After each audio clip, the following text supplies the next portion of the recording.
क्या बुलडोजर की चाबी खो गई है? अखिलेश यादव ने बीजेपी पर साधा निशाना। कब सिर्फ मामले को लेकर बड़ा बयान। समाजवादी पार्टी के राष्ट्रीय अध्यक्ष अखिलेश यादव ने कब सिर्फ अवैध कारोबार मामले को लेकर भारतीय जनता पार्टी पर तीखा हमला बोला है। उन्होंने कहा कि जब भी किसी विपक्षी नेता पर मामूली आरोप लगता है तब सरकार ताबड़तोड़ कार्रवाई करती है, लेकिन बड़े घोटालों में जब भाजपा के लोगों का नाम सामने आता है तब बुलडोजर शांत क्यों हो जाता है। अखिलेश यादव ने तंज कसते हुए कहा, क्या बुलडोजर की चाबी खो गई है?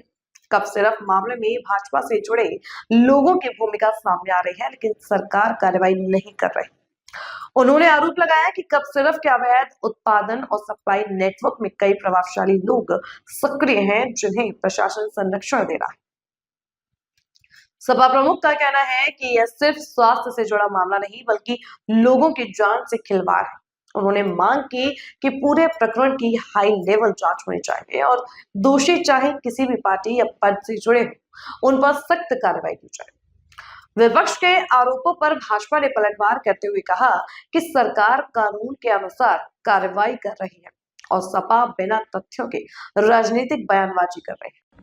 सुना है उस कारोबार का जो मकर जाल फैला हुआ था उससे गाड़ियां गिफ्ट हुई हैं और वो गाड़ियां जो महंगी गाड़ियां हैं।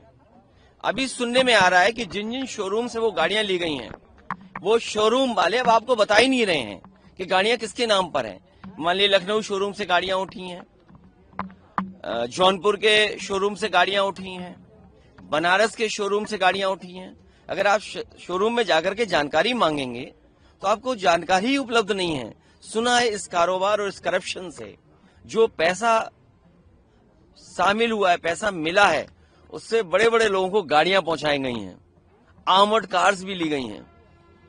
तो अगर उन्हें इतना ही भरोसा है तो भारत में आकर के, लखनऊ में आकर के, और चिंता का इससे ज्यादा सवाल यह है कि जो बुलडोजर न्याय देता था, बुलडोजर कहाँ है?